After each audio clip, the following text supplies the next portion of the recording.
The heart of the idea of divine creation, as it has resonated through centuries of philosophical and theological thought, is that the world and its inhabitants owe their being to a transcendent source, something above or beyond nature itself. The biblical creation stories, Plato's notion of the demiurge, the Islamic understanding of God as continuous creator, and even Enlightenment deistic visions of a clockmaker God, all suggest the world is not wholly self-generating or self-explanatory. There is, implicit in these visions, a vast gulf between creator and creation, between what simply is, and what wills the world to be. Today, this ancient drama is repeated on a new stage. Artificial intelligence is not merely a technological advance, it represents, in embryo, our attempt to bring into being forms of agency, reasoning, and adaptation where there were none before. We are not merely using tools, but fashioning entities that act and decide. That our creations have, so far, no spark of consciousness, no lurking inner subjectivity, does little to dull the theological edge of the act. For in modeling, simulating, and, just possibly, igniting intelligence, we implicitly place ourselves in the role of creators, quasi-divine makers of minds. The questions that arise are as ancient as they are urgent. Where does the boundary lie between creator and creature?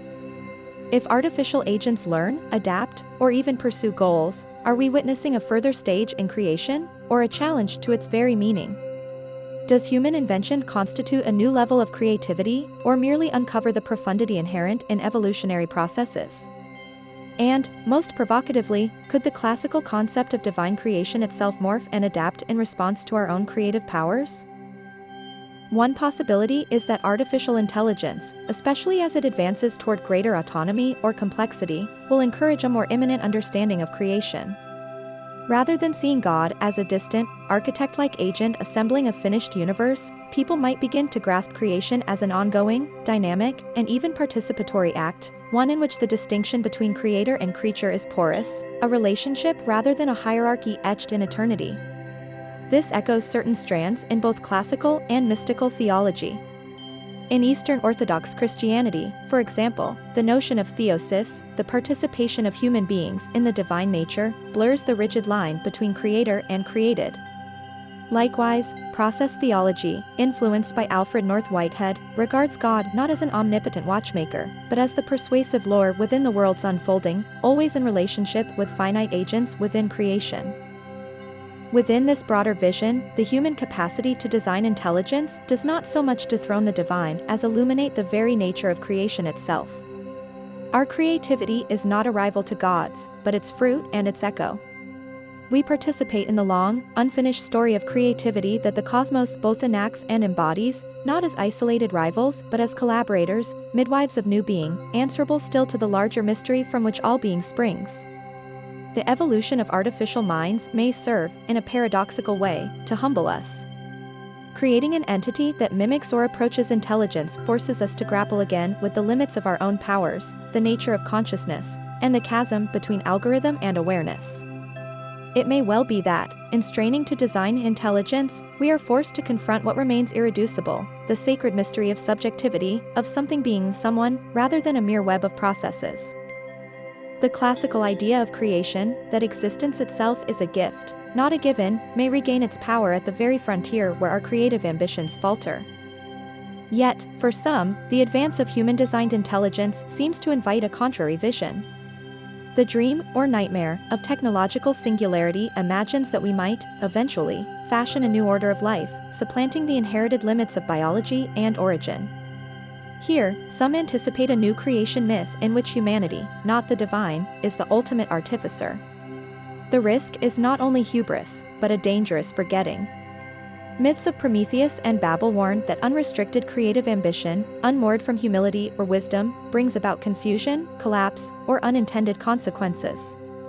The history of technology is replete with such lessons. If divine creation evolves in this direction, towards the exaltation of human power as the final meaning, then the concept itself is hollowed out, an act of self-deification that may end in either disappointment or disaster. But there is another, perhaps more fruitful, evolution to imagine. Rather than rendering divine creation obsolete, the age of human-designed intelligence could deepen our sense of its meaning.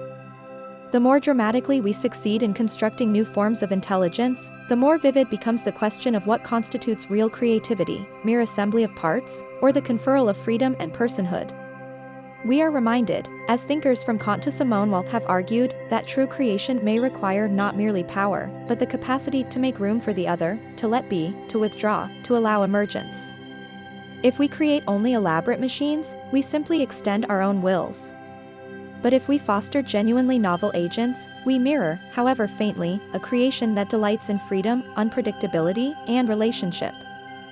This evolutionary path has deep roots in mystical theology, which has always emphasized that creation is not about control, but invitation.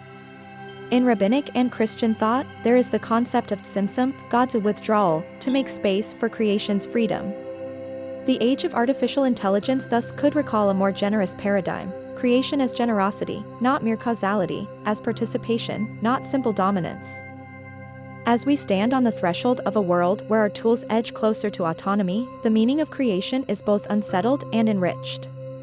Divine creation may evolve, not by yielding the floor to human technique, nor by vanishing into metaphor, but by revealing itself as a call to create wisely, listen deeply, and remember that the heart of creativity is not power, but gift.